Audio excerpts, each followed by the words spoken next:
पूर्व जन्म, पिछला जन्म, पुनर्जन्म की बड़ी रोचक कहानी है। ये एक ऐसा विषय है जो हमेशा से रोमांच से भर देने वाला है। हर कोई ये जानना चाहता है कि मैंने पूर्व जन्म में कौन सी गलतियां की हैं, इस जन्म में मुझे इस पृथ्वी पर क्यों भेजा गया है। आज के इस वीडियो में मैं डॉक्टर राजा मिश्रा अपने प्यारे दर्शकों के साथ इसी विषय पर बात करने वाला हूं कि आप पूर्व जन्म में आप क्या थे, अभी आपको इस जन्म में क्या सुधारना है, क्यों इस पृथ्वी पर में भेजा गया है, अथवा पूर्व जन्म में आपने कौन सी गलती करी है जिसका भरपाई आपको इस जन्म में करना होगा, जिसके बदले आपको इस जन्म में वो चीजें सही नहीं मिलेगी। बड़ा इंटरेस्टिंग विषय मैं लेकर के आया हूं। आइए बोर्ड पर में सबसे पहले मैं लिख देता हूं पूर्व जन्म, तो थोड़ा सा ये क्लियर होगा। पूर्व जन्म की कहानी है ये। पूर्व जन्म जो लोग ना समझे उनके लिए लिख देता हूं पिछला जन्म। इस जन्म से पहले आप क्या थे, इसके लिए हमें एक कुंडली बनानी पड़ेगी। ये मैं ज्योतिषीय विषय के आधार पे कह रहा हूं, तो आप सब बड़ा ध्यान से समझना। मैं एक कुंडली का निर्माण करता हूं और आपको बताता हूं कि पूर्व जन्म में आप क्या थे, इसको आप कैसे जान सकते हो। आप सभी मैं जो बता रहा हूं अगर आप चाहो तो लिख लोगे, नोट कर लोगे, तो आप भी किसी को बता सकते हो। ये हमने एक कुंडली का निर्माण कर लिया। पूर्व जन्म की कहानी को समझने के लिए केतु को समझना बहुत जरूरी है, तो यहां पर मैं लिख देता हूं केतु। आप अपनी कुंडली को खोल करके बैठ सकते हो अथवा अभी देख लो, बाद में मिला के देख लेना। केतु आपके कुंडली के किस भाव में है, तो आपने पूर्व जन्म में कौन सी गलतियां करी है या क्या करा है वो पता चलेगा। फिर उसके बाद केतु किस राशि में है तब क्या होगा वो पता चलेगा। देवी और सज्जनों, केतु की राशि और भाव अनुसार पिछले जन्म का कर्म फल विस्तार से जानना संभव है। ज्योतिष में केतु पिछले जन्म के अधूरे कर्म, संस्कार और मोक्ष की दिशा का कारक माना गया है। केतु के भाव के अनुसार पिछले जन्म का संकेत जो है सो मिलता है। आइए एक एक करके समझते हैं। अगर केतु आपके कुंडली के प्रथम भाव में, मैं जहां लिख रहा हूं अपनी कुंडली में देख लो, अगर यहां पर मैं बैठा हुआ है, केतु प्रथम भाव में यहां पर बैठा हुआ है, तो इसका अर्थ ये है कि पिछले जन्म में आप, यानी कि जिस व्यक्ति के कुंडली में केतु प्रथम भाव में है, वो व्यक्ति बहुत अहंकारी अथवा स्वार्थी था। समझ में आया? केतु जिस किसी भी व्यक्ति के कुंडली के प्रथम भाव में है, वो व्यक्ति पिछले जन्म में बहुत ही अहंकारी और बहुत ही स्वार्थी व्यक्ति था।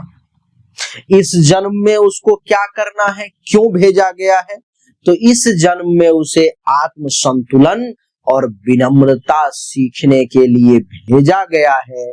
इस जन्म में आपको आत्म संतुलन सीखना होगा और विनम्रता सीखनी होगी। समझ गए? प्रथम भाव में केतु जिसके कुंडली में है वो अहंकारी और स्वार्थी था पूर्व जन्म में। इस जन्म में आपको संतुलन बनाना और विनम्रता रखना ही सीखने के लिए यहाँ पर में भेजा गया है। अब जिस किसी भी व्यक्ति के कुंडली के द्वितीय भाव में यहाँ पर में केतु है, देख लो, बड़े ध्यान से देखो। केतु जिसके द्वितीय भाव में है तो उसका क्या है, तो पिछले जन्म में धन और वाणी का उस व्यक्ति ने दुरुपयोग किया है। क्योंकि ये दूसरा भाव धन का है और वाणी का है, उस व्यक्ति ने अपने वाणी के, अपने पावर का दुरुपयोग किया है, गलत शब्द का प्रयोग किया है, लोगों को गलत बोला है। उसके बोलने से बहुत लोगों की, बहुत पशु पक्षियों की, कईयों की नुकसान हुए हैं। वो व्यक्ति बहुत धनी था, धनवान था, पैसा वाला था, उसने अपने पैसे का दुरुपयोग करके गलत आचरण किए हैं, लोगों को परेशान किया है पूर्व जन्म। इस जन्म में क्यों भेजा गया? क्योंकि केतु दूसरे, अच्छा आप देखो कि जो आपने पूर्व जन्म में जिसका दुरुपयोग किया है वो चीजें इस जन्म में आपको अनुभव हो जाएंगी। तो केतु दूसरा भाव में है, तो इस बार आपको धरती पर में इसलिए भेजा गया है कि परिवार अथवा धन से जुड़ी कठिनाइयों का आपको सामना करना पड़ेगा, ताकि आप संयम सीखो, वाणी, परिवार और धन की अहमियत को सीखो। ये सीखने के लिए आपको यहाँ पर में भेजा गया है। तीसरी बात, अच्छा अभी आप भागना मत, क्योंकि अभी मैं भाव के अनुसार बता रहा हूं, उसके बाद फिर मैं बताऊंगा कि केतु किस राशि में है, तो आप क्या थे और आपको क्यों भेजा गया है। दोनों को मिला करके आपको चेक करना पड़ेगा। केतु जिस व्यक्ति के कुंडली के तीसरे भाव में है, यहाँ पर में उस व्यक्ति को क्यों भेजा गया है और पूर्व जन्म में उसने क्या गलती करी है। तो जिस किसी भी व्यक्ति के तीसरे भाव में केतु हो, वो व्यक्ति पिछले जन्म में शक्ति, पराक्रम और भाई बहनों के साथ जुड़े जीवन में अन्याय किया है, दुरुपयोग किया है। उस व्यक्ति ने अपने शक्ति का आपने पिछले जन्म में दुरुपयोग किया है, अपने पराक्रम का आपने पिछले जन्म में दुरुपयोग किया है, और आपका जो जीवन है पूर्व जन्म में भाई बहनों के साथ जुड़ा हुआ रहा है। इस जन्म में क्यों भेजा गया है? तो इस जन्म में आपको साहसिकता से मोक्ष मार्ग की ओर बढ़ने के लिए भेजा गया है। तीसरे भाव में जिसके कुंडली में भी केतु है, उस व्यक्ति को साहस दिया गया, वो व्यक्ति बहुत पराक्रमी है, साहस है। तो आप सब कुछ का त्याग करके मोक्ष के मार्ग पर बढ़ने की शक्ति रखते हैं। अगर आप चाहोगे तो इस जन्म में ईश्वर के शरण में चले गए तो आपको मोक्ष मिल सकता है। जिसके कुंडली के चौथे भाव में केतु हो, यहाँ पर में जिस किसी भी व्यक्ति के देवी और सज्जनों चौथे भाव में यहाँ पर में केतु है, वो व्यक्ति पिछले जन्म में गृहस्थ जीवन में बहुत ज्यादा आसक्त था। अपने परिवार के सिवा उसको दुनिया में और कुछ भी नहीं दिखता था। उसने दुनिया को भुला करके अपने आप को परिवार को समर्पित कर दिया था। इसलिए इस जन्म में उस व्यक्ति को घर से विमुख होना पड़ेगा अथवा माता से दूर होना पड़ेगा, अपने घर को छोड़ना पड़ेगा। हो सकता है वो व्यक्ति पूर्व जन्म में लड़का हो, इस जन्म में लड़की होकर के अपने घर परिवार को छोड़ के कहीं और जाना पड़ेगा।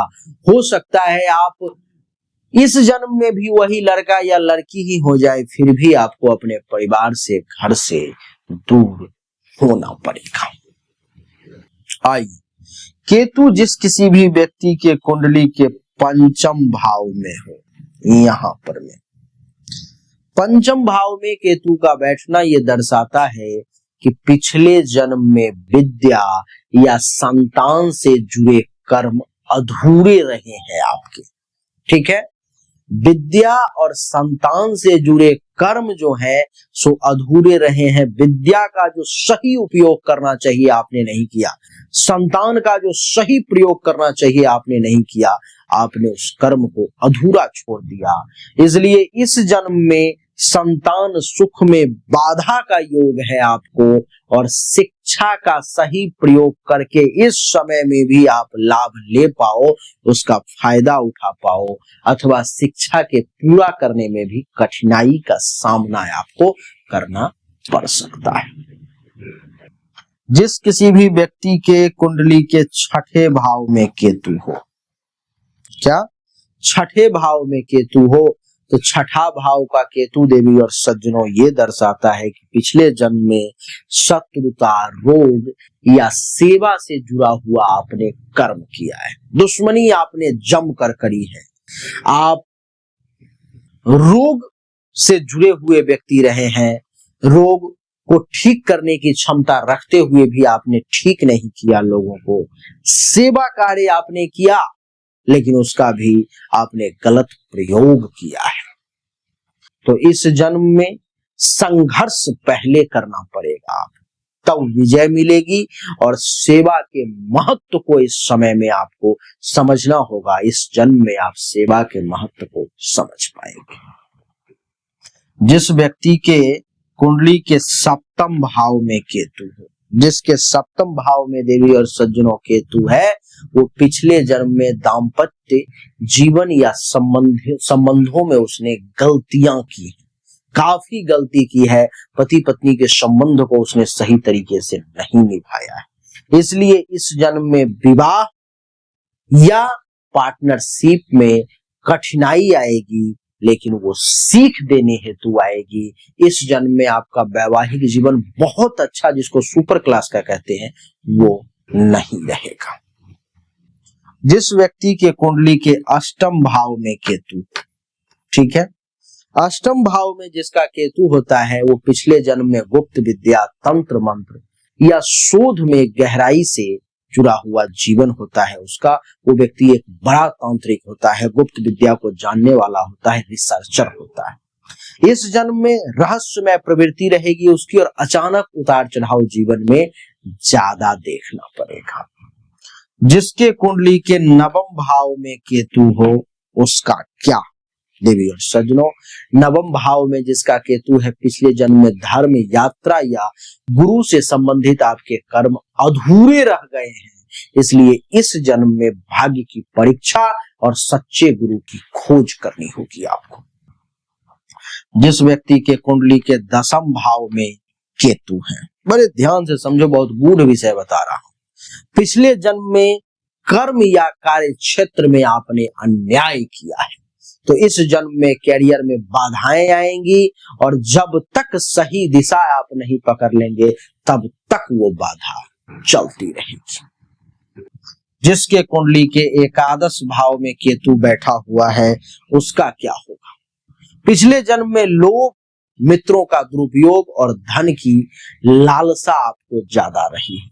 इस जन्म में मित्र से धोखे मिलेंगे और इच्छाओं पर संयम रखने की आपको सीख मिलेगी। जिसके कुंडली के द्वादश भाव में केतु 12वें भाव में विराजमान है देवी सज्जन, पिछले जन्म में आप साधु, सन्यासी या त्यागी व्यक्ति थे। इस जन्म में मोक्ष की ओर झुकाव होगा और आध्यात्मिक प्रवृत्ति आपकी बनी रहेगी। देवी और सज्जनों, वीडियो थोड़ी लंबी हो गई है, इसलिए हमें वीडियो को यहीं पर में समाप्त करना पड़ेगा, लेकिन ये हमारा पार्ट फर्स्ट है। अगर आप इस वीडियो को प्यार दोगे, इस वीडियो को ज्यादा से ज्यादा शेयर करोगे, और आपको ये जानना है कि किस राशि में केतु है, तो आप पूर्व जन्म में क्या थे, इस जन्म में क्या करने आए हो, तो आप कमेंट में लिखें कि गुरुदेव इसका दूसरा पार्ट बनाए। मैं बहुत जल्द आपके सामने उस पार्ट को लेकर के उपस्थित होऊंगा। राधे। होना चाहिए उस पोजीशन पर आपसे पहले कोई और पहुंच जा रहा है, इसका अर्थ है कि भाग्य का साथ नहीं मिल रहा है, भाग्य के देवता की स्थिति कुंडली में गलत है, उसको ठीक करने की जरूरत है। दूसरा, अगर आप बहुत परिश्रम कर रहे हो, आमदनी के कई सोर्स को तलाशने की कोशिश कर रहे हो, लेकिन आमदनी बहुत ज्यादा कर नहीं पा रहे हो जितनी इच्छा है, जितनी कोशिश है, तो चेक करने की जरूरत है कि आमदनी के जो देवता हैं उनकी क्या स्थिति है कुंडली में, आखिर आमदनी क्यों नहीं बढ़ पा रही। अगर आप पैसा तो कमा रहे हो लेकिन बचत नहीं कर पा रहे हो, लाख प्रयास करते हो लेकिन फिर भी कितना भी पैसा कमा लूं, कितनी भी कोशिश कर लूं, बचत नहीं हो पा रहा है, तो आपको चेक करने की जरूरत है कि जन्म कुंडली में जो धन धान्य संपत्ति के बचत की देवता है, जो बैंक बैलेंस के देवता है, उनकी क्या स्थिति है, क्यों ऐसा हो पा रहा है। लेकिन इन सब को चेक करने के लिए पर्सनल आपकी जन्म कुंडली की जांच करनी पड़ेगी, तभी जाकर के वो पता लग पाएगा। देवी और सज्जनों, चाहे कोई बीमारी है जो आपको बहुत परेशान कर रहा है, बहुत परेशान कर रहा है, आप ठीक नहीं हो पा रहे हो, चाहे आपका विवाह नहीं हो रहा, वैवाहिक जीवन में अथवा परेशानी आ रही है, मामला तलाक तक पहुंच गया है या विवाह हो ही नहीं पा रहा है, जिस काम को करने की कोशिश कर रहे हो हर काम में रुकावट आ रहा है, जमीन मकान गाड़ी चाह रहे हो लेकिन हो नहीं पा रहा है, तो इन सभी शंकाओं का समाधान जन्म कुंडली देखने के बाद ही मैं आपको दे सकता हूं। उसके लिए सामने दिए गए नंबर पर में अपनी जन्म तारीख, जन्म समय, जन्म स्थान, दोनों हाथ के हथेली का फोटो अवश्य भेजें। जो शुल्क है जमा करें, इंतजार करें, आपको जानकारी अवश्य मिलेगी। अच्छा लगा तो वीडियो को लाइक करें, शेयर करें, चैनल को सब्सक्राइब करके इसके बेल आइकन के बटन को दबा दें। राधे राधे, राम राम।